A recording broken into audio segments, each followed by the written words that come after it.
y'all, Rebecca back for the next episode of the Monday Mr. Money Mustache Motivation. Wet hair again. I'm batch filming these, trying to get a bunch done all at once because efficiency. Today's article from Mr. Money Mustache is from October 3rd, 2012. This is one of his most popular articles. I absolutely love this one. As always, I will link to it in the description box below if y'all want to learn more about Mr. Money Mustache or his blog. He is hugely popular in the financial independence retire early community. This one, we will get right into it. It is titled, "The Practical Benefits of Outrageous Optimism." If you ask me, everything is pretty fucking great these days. Your life and my life are both going to continue to increase in awesomeness over time. We are likely to have exceptional fortune and health throughout our days. We'll help to change some lives for the better. Our kids are going to turn out loving and great, and we will die with a broad smile across our rugged and weather-worn faces somewhere around the age of 122. Oh sure, there will be the odd problem and catastrophe along the way, but they will just serve as recharging jolts to keep us from getting complacent. More problems to solve, more learning to do, and deeper happiness to attain. On top of that, the human race is bound for an ever better fate, ironing out most of its current problems and most of the problems that follow in the future, ending up at a tantalizing Star Trek utopia.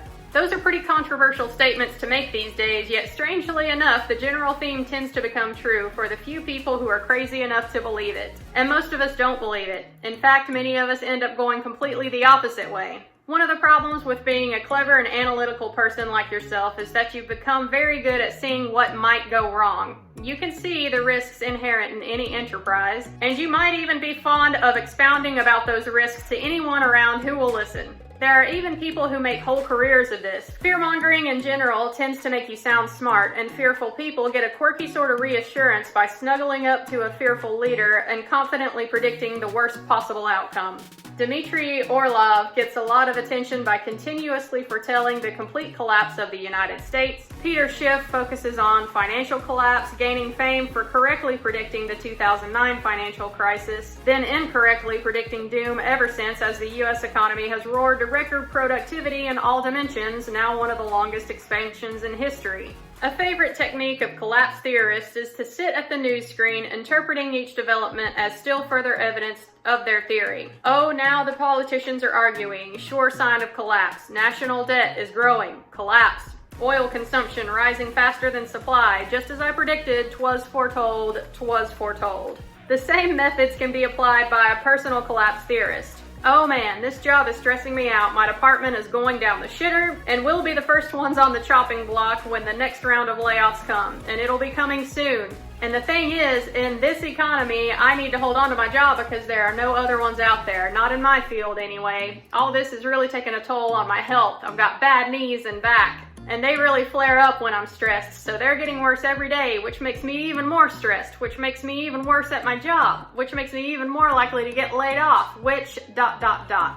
It hurt my fingers to even type that paragraph above, even though it was all completely made up, but it hurts because it's true. Some people actually say things like that on a regular basis, and every time I hear it, I feel like grasping the person's head between my hands and shaking it while I say, "Wake up, dude, you're doing more than just discussing your situation right now, you're creating your own reality." Let's contrast the life of the personal collapse person to the fate of a really lucky person. You probably know at least one person that is just so lucky that they annoy you. The person has a better job than you, always seems to get promotions, has cooler friends, and maybe even a more attractive spouse and a greener lawn. Some even accuse plain old Mr. Money Mustache of being annoying for the same reasons. Oh, enough from you, Mustache. You retired early and then things seem to keep going well for you. You're making it all up, or if you're not, it's just luck and it can't be applied to me. Fair enough. Let's stop the fakey pants, fresh from the tanning salon, self-help guru spiel right now. We're all scientists here, so we can acknowledge that luck, or the partially random distribution of life situations, does indeed play a part in how a person's life turns out. There's the genetic lottery, where each person gets different abilities directly from their parents. Then there is upbringing, family, location, and pure random events supplied by the outside world. It's bound to create a very diverse set of results, right? But if you've ever been to a bar and watched a less attractive friend have far greater success in attracting mates, or working in an office where you notice that many of the people in highly paid senior positions are less competent and intelligent than yourself, you know there is something fishy about the theory that luck and birthright alone deliver our fate. And that's where we get to the secret weapon of optimism that I've brought to you today. I'm hefting a stainless steel case onto the table and undoing the latches for you now. It's lined with black velvet, and as I open it up, both our faces light up with golden light, just like when they opened Marcellus Wallace's briefcase in Pulp Fiction. Inside is a very smooth, very polished tool that looks like it was crafted by an advanced alien race. It's made of gold and silver materials with a sculpted handle and cobalt blue trigger. It's your new Optimism gun.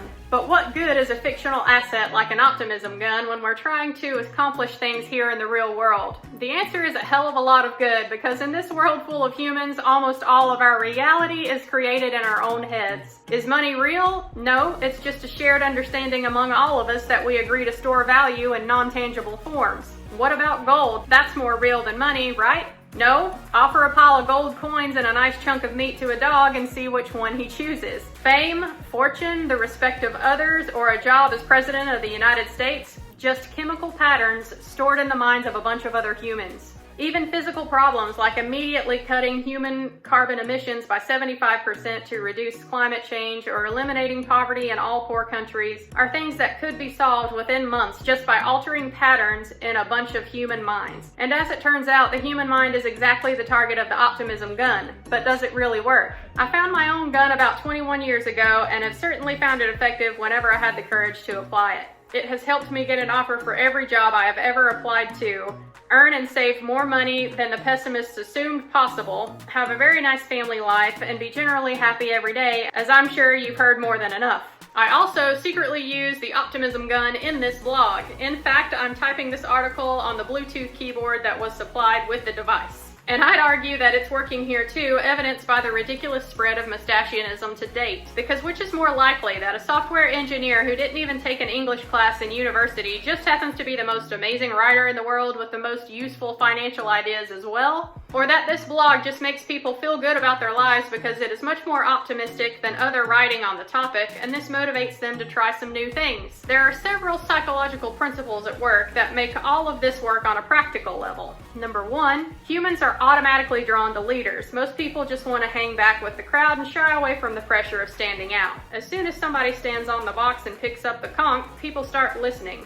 If you dare to express optimism about anything, you're stepping onto a little soapbox and it gets attention. Number two, people want it to be true. If you've become a small-time leader and you deliver the good word, people will naturally want to keep listening because you help them feel good about things too. Soon your leadership position will start to grow a lot bigger. Number three, optimism tricks you into trying more things. If you believe success is almost guaranteed, you're going to try some pretty fun ventures. In reality, sure, you fail at some things, but what do they always tell us is the best teacher? That's right, failure. So you end up racking up much more hard-earned experience and knowledge than the non-optimist. Then what you do with all that extra knowledge? You succeed. Meanwhile, everyone else is still hesitating to try the first thing. Number four, you are forced not to focus on things you can't control. One of the most useful lessons of the 7 habits of highly effective people is that you never worry about stuff you cannot control. You just work on the things you can. As an example, I never watch the political debates or follow the polls for an upcoming presidential election. That doesn't help me at all, and it doesn't help you either.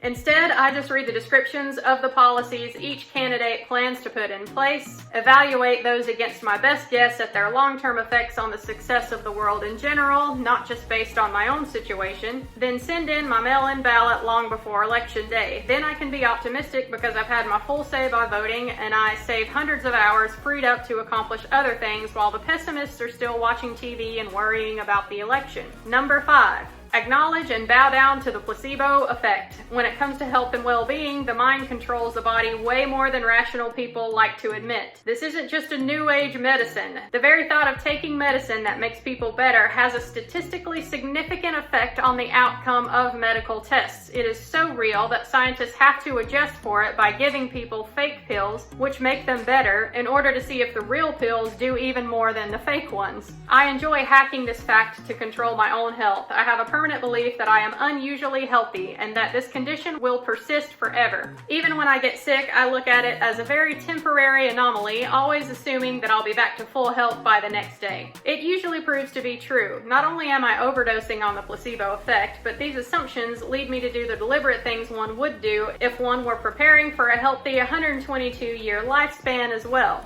On top of all of this, the optimism is limiting the release of the human stress hormone cortisol, which tends to destroy health. The less you worry about health, the healthier you become. Number 6, optimism is rare and deadly when combined with competence. If you're a smart guy or gal at your workplace, the other smart people are expecting you to be pessimistic just like them. You can sit at the lunch table discussing the chronic failures of management or the critically flawed design of the project you're all working on. But once you've proven your pessimism/realism chops and are respected by the gang, then you gradually start playing some tricks. You can slip in ideas like, well, this project might actually turn out okay. All we have to do is rewrite the flange module from scratch and then get Schmidt to let us use it in release 2.0. I'm pretty sure I can do that. Your coworkers will be fooled into thinking that they really can do those things which they couldn't have otherwise tried. As noted in point number 3, these things occasionally work. As you hone your skills at tricking people into succeeding, you find yourself increasingly being sought after for CEO positions. So there you have it, from the perspectives of both the motivational speaker and the engineer. This stuff really works on other people and on ourselves, and it's the source of most of the luck we experience in our lifetimes. So the only remaining barrier is, are you daring enough to begin this journey by turning the optimism gun on yourself? All right, y'all, another great one by Mr. Money Mustache. This one really is one of my favorites. I do consider myself an optimistic person. Y'all, if I wasn't, I don't know how I would be getting through 2020 right now. Y'all know everyone has experienced 2020 in a different way. It's been a challenge for everybody.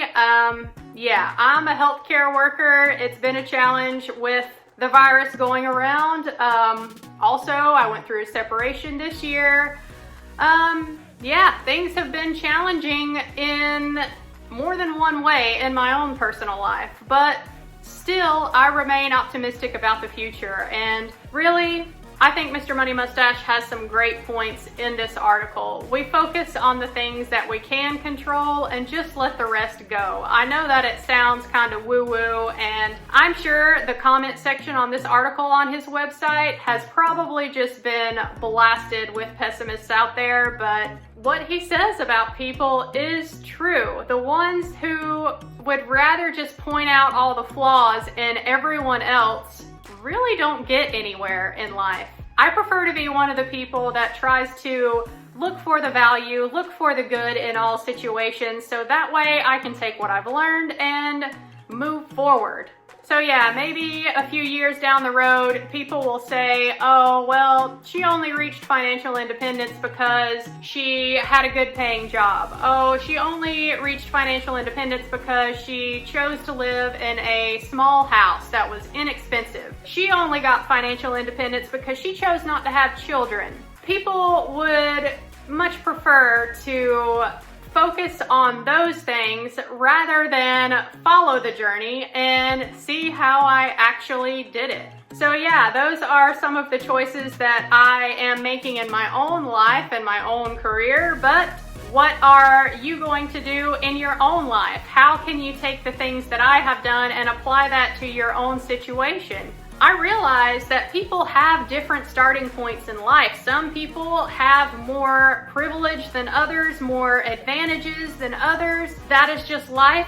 That is what happens. But the flip side of that coin that an optimist should try to focus on is that just because someone else may have had it easier than you or has more success than you doesn't mean that you can't do the same thing yourself.